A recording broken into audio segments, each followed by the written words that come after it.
The average farmer in Tennessee is 59 years old, but in Smith County we have several younger farmers driving that average down. We're with one of those this week for Meet a Farmer Monday. Today we're going to visit Kyle Owen of Kyle Owen Farms and hear his thoughts on agriculture in Smith County.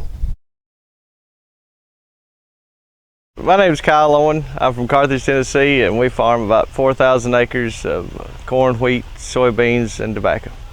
We started in 2004 basically from scratch. I just always had a desire to farm. My dad was a part-time farmer, school teacher, and we started out with 32 acres of tobacco with equipment that we had borrowed and bummed and pieced together out of fence rows and bushes that neighboring farmers had retired or scrapped or whatever you want to call it. We got it all pieced together and was able to make a crop with it.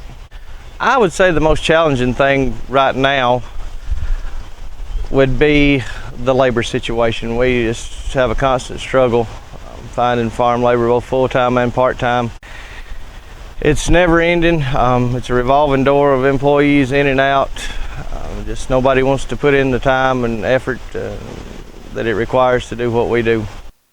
As far as an average day for me, there really is no average day.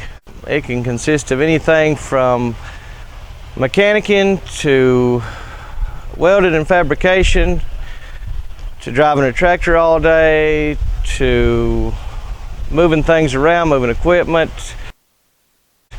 hauling seed, working in the office, doing book work. It varies from day to day. There's no average day in my life anymore. Since we started, we've built several curing facilities for tobacco. Really helped out having the new modern barns. Really no difference in the structure, I don't guess, than a 100-year-old tobacco barn, but they just are a little more efficient to work in. We can get more tobacco in the barn in a day's time in the newer barns than we can the old ones. We've built a state-of-the-art stripping room for tobacco, if there is such a thing as state-of-the-art with tobacco. We strip off a conveyor belt. I can control my labor a lot better that way. I can manage production a lot better.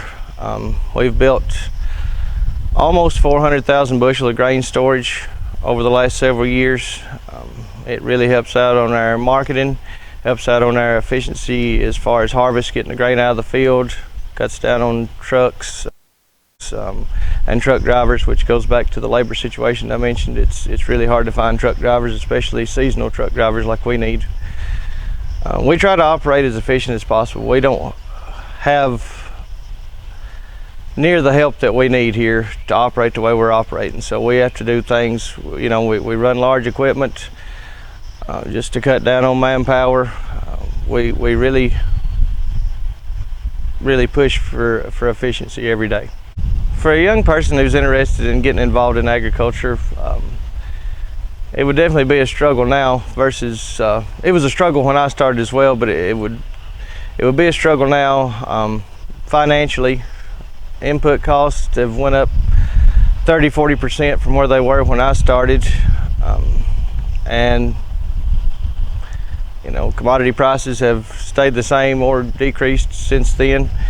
I'm not saying that it's impossible. It would be a struggle to start out. I would highly recommend getting involved with somebody that's already in the agricultural industry.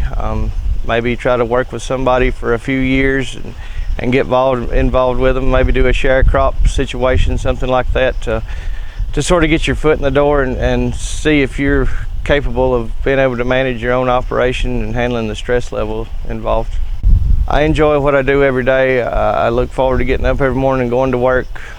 My family's involved. My wife, she helps a lot on the farm. I enjoy watching the crops grow. Right now is not the most profitable time ever in agriculture, but it's still a good occupation to have, and I enjoy every day of it. Thanks so much to Kyle for having us out today and letting us take a quick tour of the farm. We hope you've enjoyed this episode of Meet a Farmer Monday. We hope to see you back next Monday as we continue to introduce you to Smith County farmers.